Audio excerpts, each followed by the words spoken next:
Hello friends, welcome back to my YouTube channel. आज के इस वीडियो में हम जानेंगे कि जापान में इतने भूकंप क्यों आते हैं। दोस्तों, आप देख रहे हैं ग्लोबल टूर, जहां आपको मिलेगी नॉलेज भरपूर। अगर आप मेरे चैनल पर नए हैं तो चैनल को जल्दी से सब्सक्राइब कर लीजिए और वीडियो को एंड तक ज़रूर देखिएगा। तो चलिए शुरू करते हैं। वैसे तो भूकंप हर जगह आते हैं, पर जापान में इतने ज़्यादा भूकंप क्यों आते हैं?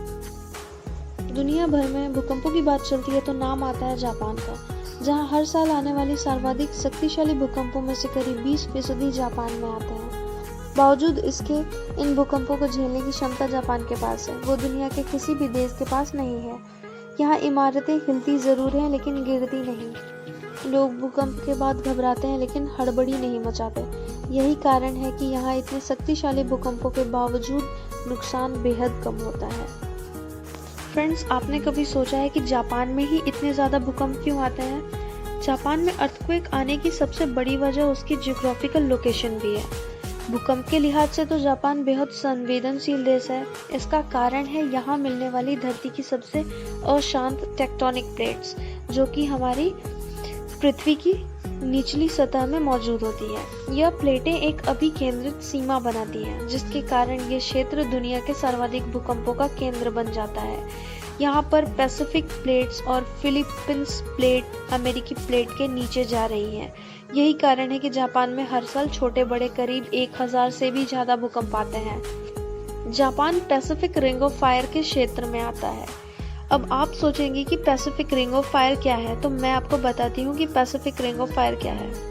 यह क्षेत्र प्रशांत महासागर यानी कि पैसिफिक ओशियन के रीम के आसपास है, जो ज्वालामुखी विस्फोटों और भूकंपों से ग्रसित है।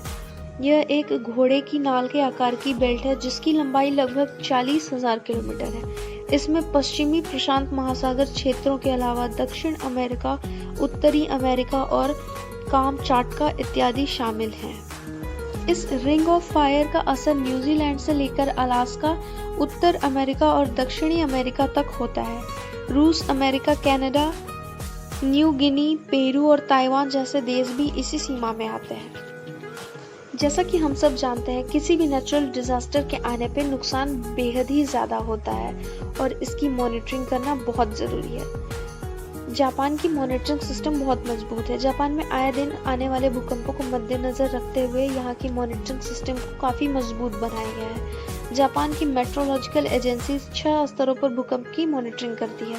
साथ ही भूकंप के बाद सुनामी की मॉनिटरिंग भी इसी एजेंसी के जिम्मे है।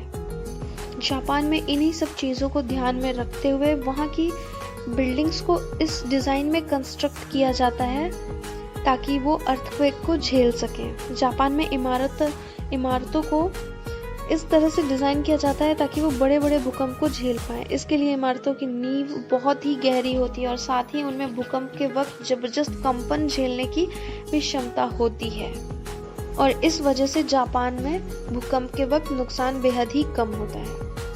दोस्तों, जापान में बच्चा जानता है भूकंप के बारे में। जापान के स्कूलों में पढ़ने वाले हर बच्चे को यह पता होता है कि भूकंप आने पर क्या करना है और क्या नहीं। भूकंप के बारे में जानकारी देने के लिए यहाँ लगातार मॉक ड्रिल होती रहती है।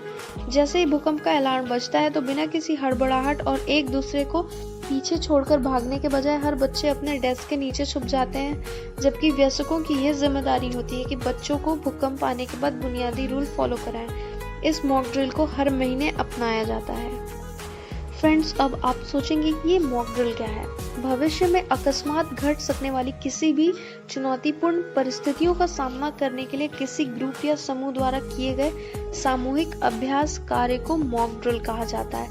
यानी कि किसी नेचुरल डिजास्टर को झेलने से पहले ही उसकी प्रैक्टिस की जाती है, उससे उभरने की। इसी को मॉक ड्रिल कहा जाता है। मॉक ड्रिल का मतलब नकली अभ्यास भी होता है।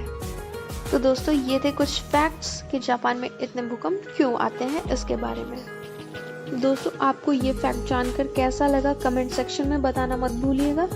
वीडियो पसंद आई हो तो लाइक करें, शेयर करें, और ऐसे ही मजेदार वीडियोस के लिए मेरे चैनल ग्लोबल टूर को सब्सक्राइब कर लीजिए। Till then take care, bye bye.